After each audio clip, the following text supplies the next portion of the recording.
warahmatullahi wabarakatuh. Perkenalkan, nama saya Ria Juniarti dengan MPM 5019160. Saya dari Program Studi Pendidikan Guru Sekolah Dasar. Di sini saya akan menjelaskan materi tentang silabus dan RPP. Selamat menyaksikan. Silabus merupakan penjabaran standar kompetensi dan merupakan dasar dalam materi pokok atau pembelajaran, kegiatan pembelajaran, dan indikator pencapaian kompetensi untuk penilaian. Silabus merupakan sumber pokok dalam penyusunan rencana pembelajaran untuk satu SK dan satu KK. Silabus bermanfaat sebagai pedoman dalam mengembangkan pembelajaran lebih baik, seperti pembuatan pembelajaran, pengolahan kegiatan pembelajaran, dan pengembangan sistem penilaian. Berikutnya yaitu fungsi silabus. Pertama, fungsi silabus berfungsi sebagai pedoman kerja dalam melaksanakan kegiatan pembelajaran untuk mencapai tujuan yang dirumuskan, yaitu kedua, preventif, mencegah pembelajaran dan melakukan hal-hal yang tidak sesuai dengan telah ditentukan oleh kurikulum. Ketiga, korektif, silabus berfungsi sebagai rambu-rambu yang harus ditaati dan sebagai pedoman dalam melaksanakan pendidikan. Konstruktif, silabus memberikan arah secara rinci bagi pelaksanaan dan pengembangan pendidikan yang mengacu pada kurikulum. Selanjutnya yaitu komponen silabus. Pengembangan silabus harus dilakukan secara sistematis dan mencakup komponen-komponen yang saling berkaitan untuk mencapai kompetensi dasar yang telah ditetapkan. Setidaknya terdapat 7 komponen utama silabus, antara lain: pertama, standar kompetensi; kedua, materi pembelajaran; ketiga, kegiatan pembelajaran; indikator penilaian, alokasi waktu, dan sumber belajar. Berikutnya yaitu landasan pengembangan silabus. Pertama, Peraturan Pemerintah Republik Indonesia Nomor 19 Tahun 2005 tentang Standar Nasional Pendidikan Pasal 17 Ayat 2. Kedua, Peraturan Pemerintah Republik Indonesia Nomor 19 Tahun 2005 tentang Standar Nasional Pendidikan Pasal 20, Perencanaan Proses Pembelajaran. Selanjutnya yaitu pengertian RPP.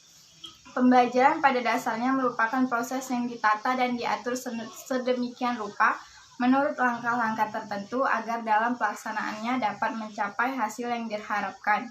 Peraturan tersebut dituangkan dalam bentuk perencanaan pembelajaran. Setiap perencanaan selalu berkenaan dengan perkiraan atau proyeksi mengenai apa yang diperlukan dan apa yang dilakukan. Kedua, yaitu landasan pengembangan RPP.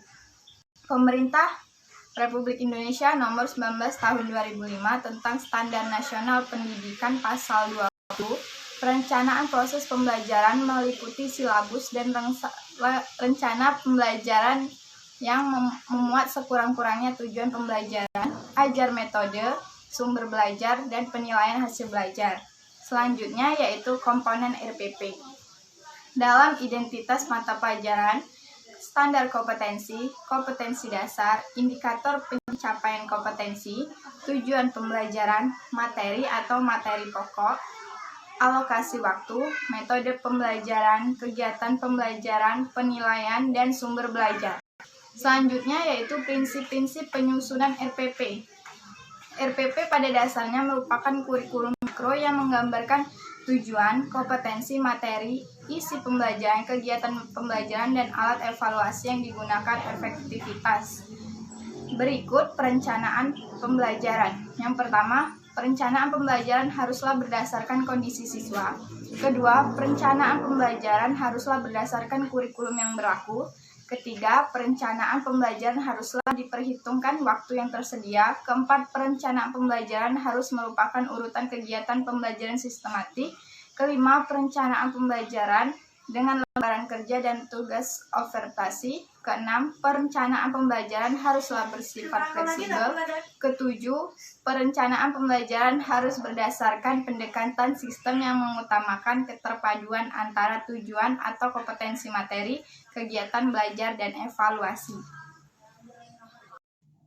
Baiklah, itulah materi yang bisa saya berikan. Semoga bermanfaat bagi kita semua. Apabila ada salah kata, saya mohon maaf. Kepada Allah saya mohon ampun. Saya akhiri. Wassalamualaikum warahmatullahi wabarakatuh.